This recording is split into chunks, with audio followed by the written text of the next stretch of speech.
Hey, how's it going? Welcome back to another episode of the Ultimate Ironman. And in the last video, we spent a couple mil improving the house, which was a pretty big chunk of the cash stack. But for today, we are going to be focusing on questing and diaries. And the first diary I want to get done for today is the Desert Easy diary. And I think the only thing that we're missing for that in terms of requirements is to do the quest Edgars' Little Helper. You only have to start the quest, but I figure if we're starting it, we may as well finish it. So I'm currently running to grab the super anti-poison, probably grab like 1 or 2 potions worth of those, and then we can start this quest. Yeah, we're literally like 20 seconds into the quest, and we just unlocked Sophanem, which is where we need to go for the diary. And this unlocks Pyramid Plunder for when we get our scepters. That's why we got 91 thieving, so we can, eventually get scepters once we can build the altar in the house and build the stash unit. Here's a little tip for this quest. So instead of trying to navigate throughout all the traps in the pyramid, if you click on the minimap, it automatically navigates you through everything, so you don't have to do anything yourself. Yo, roast this dude. Look at him.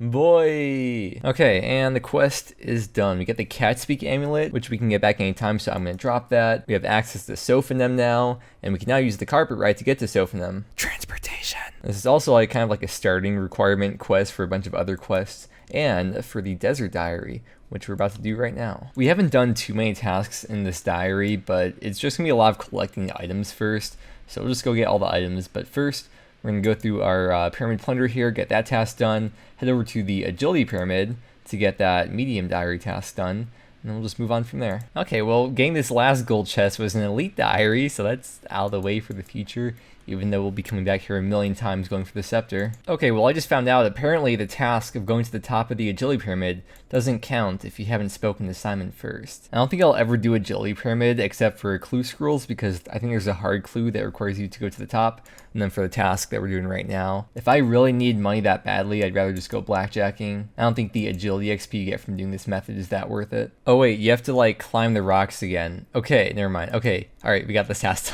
done. Yo, I can't freaking wait to do Cafe Queen on this account. It's gonna be so much fun. Okay, let's have this dude clean the herb. And that's the last of the Desert Easy diaries. Okay, there's the rewards on screen. I guess there's not too much that's gonna be useful for us at all, but the XP lamp is always nice. As a 2.5k more XP into herb lore, giving us level 51 now. There's also a teleport option on there, which we can't use now till we get the higher tier ones. I'm not sure why the option's actually there. Bro, I'm trying to do this task for the diary, which is to make a combat potion in the desert. And when you're in the desert, you take a sip of the freaking vial of water that counts as a water source for drinking. That's really weird. I was wondering why this vial was empty too. Okay, now we should be good. There we go.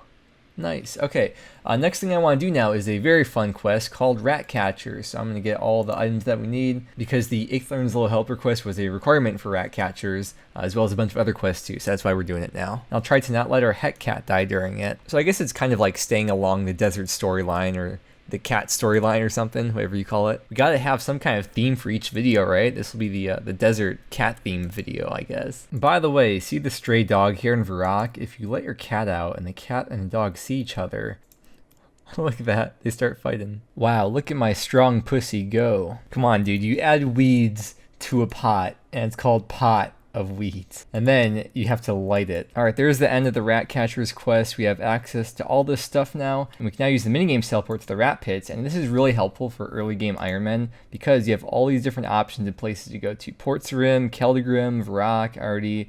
Obviously now with all the teleports we have unlocked, it's not as useful, but it could still come in handy and save some law runes here and there. We can also name our cats when we get a new cat, and we also get the rat pole, which I think looks pretty cool, but I'm just going to drop it because there's nowhere to put it. Let's keep on doing these cat quests though, and next one is A Tale of Two Cats. Oh man, I'm starting to recognize all these names. You got Bob the Cat, Robert the Strong. I can't wait to do Dragon Slayer 2. It's going to be so much fun. You literally take a pair of shears and cut this dude's hair. Oh, look at that fresh trim. He just got them all cut. Shaving his beard too. Oh wow. Oh okay, he's going bald apparently. Getting a little bit close here. We just experienced a very intimate moment. Oh, another very nostalgic cutscene. We have Ranger Noob 889 here. About to get wrecked without his freaking anti-dragon shield. Alright, Tale of Two Cats is done. Let me drop a couple things here. We don't need these. So we get a couple of XP lamps from this, which we'll put into herb lore, of course. It's a 5k XP in total between the two, so not enough for level. And then you get a mouse toy, which you can use it to play with your cat or something.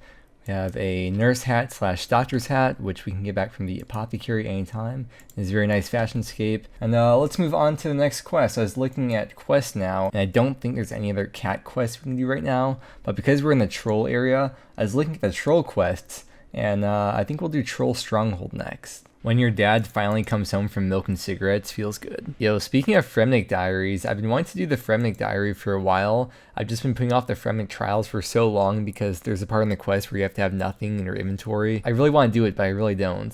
Oh, I just got a tech level here, 53. And there's Troll Stronghold. We can now do dead content on a dead game mode. Let me take a look and see what's next. Well, we just freed Edgar, so I think it's only fair that we help Edgar now with his ruse that he has planned. Okay, here's the situation. I'm currently struggling with inventory space. I still have to make room for 5 chickens. So what I think I'm going to do is I'll equip these, put the Graceful set in the house, and then drop these 2 runes. And then we'll be able to get our 5 chickens. Life as an Ultimate Ironman, by the way, it's pretty rough. This is why I really like the game mode, though. I like the challenge of it. Yeah, I guess even with dropping these runes, I could still pretty much get wherever I want to, because I always have the Artie Cloak, always have the Draymond Staff, so I can pretty much always get to a fairy ring, which can take me almost anywhere I have to go. Oh, what a sweet, sweet release to have all this stuff taken out of the inventory. Yo, has anyone ever dropped this item right here for the quest? I did not expect it to look like that. No, I was right there too. Okay, that is the end of Edgar's ruse. We got an Herblore level out of that. We can now teleport to Trollheim. We can now redirect house tabs to Trollheim. And it's a requirement for a few quests. That whole quest was just like a running simulator. Alright, we're going to continue on with the Troll series and do Troll Romance now. Today's just a big questing day, isn't it? Even though Edgar's ruse isn't a requirement for Troll Romance, it helps a lot to have that quest done, because there's a couple times throughout the quest that we have to get to the Troll Stronghold. So this teleport helps a lot. I guess you could say we unlock transportation. And a Fremnik task. Aw, poor sad troll. He certainly has a way with words. Transportation! There's a clue step around this area right here, but after the quest I will be dropping the sled, and when we do want to get the sled back for that clue step or any other reason to come here, we have to exchange a maple log, a rope, and iron bar. So I guess depending on how I'm feeling that day, maybe or maybe not we'll do this clue step in the future. This one sucks. It's pretty far out of the way. Easy safe spot. There's Troll Romance. Yeah, I'll keep on looking at quests and keep on knocking out these quests. Let's see. We're going to drop all these gems too. We don't need those. The sled as well. I'll keep the flowers on me for a bit.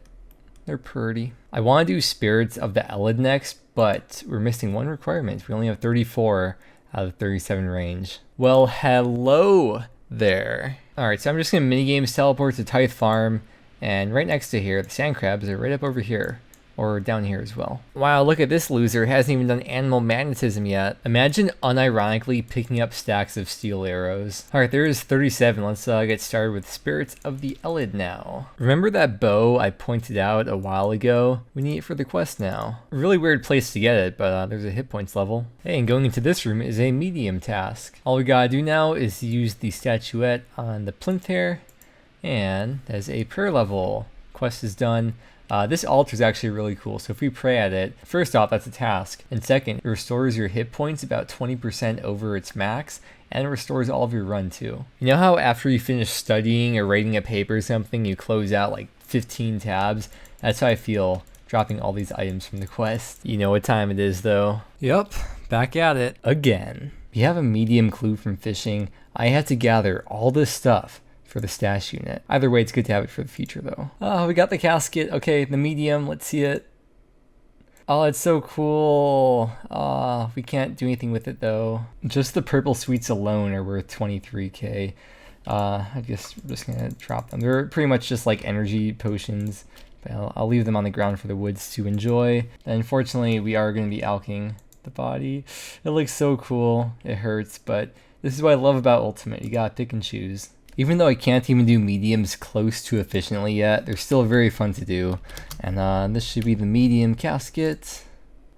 Ooh, Gothic's page 1. Very nice. Let's add that into the book. Alright, that is going into the book, and I'm going to write down that page onto my Google Doc. Oh yeah. Alright, let's head back into the desert, and we're going to do the Inakra's Lament quest. I think I've decided the goal for today is going to be to hit 200 quest points. We're getting pretty close. I love just passively knocking out these tasks. Alright, the quest is done. We got some XP here. I think we got a couple levels. Yeah, 51 mining. Okay, that's all we got. We got the Camulet, which lets us talk to camels, and also teleports you here, but it only has 4 charges and you have to recharge it with camel dung every time, which is a bit annoying to get. Or you could pay 1 million GP to give it unlimited charges, and then with the Desert Hard Diary done, it can also teleport you outside the temple, which is pretty much right where the quarry is for mining. I definitely don't have any uses for it right now, so I'm going to drop it. Eventually, I think I will be mining sandstone for training crafting when we get to Giant Seaweed, but that's a long ways away, so we're done with that, and we have 199 quest points now. One more quest to go to hit that 200 milestone. Next quest I just randomly picked because we have the requirements, but we're going to do another slice of ham. Yo, I remember this part of the quest. This is cool. This is like a first-person sort of shooter kind of game. And you have to like run over here, and you hit them, and then you run back again. We got a cool cutscene here. We saved Zanuck just in time from the train. All right, there we go. There's the completion quest thingy. 200 quest points now. I guess that unlocks another Slayer block slot, doesn't it? We have the Ancient Mace now, which is like budget prayer potions. The special attack restores your prayer when you hit. I think it's like whatever amount you hit with the special attack is how much you restore prayer. We can buy teleport spheres that take us to Goblin Village or to Dorgesh Khan, and a new form of transportation has been unlocked. The train between Keldegrim and Dorgesh Khan. And if we take it right here, I believe that is a hard task, yeah. These teleports are also like really niche. I don't think anyone really uses them, but if you're curious, here's where the Dorgesh Khan teleport takes you. So, unless you're caveman only, I don't see too many uses for this. Now that we've got 200 quest points, we can finally end today in peace. Next time, we're going to be heading into an area we've barely touched yet, the Fremnik provinces. That was so fucking cheesy. Alright, see you guys.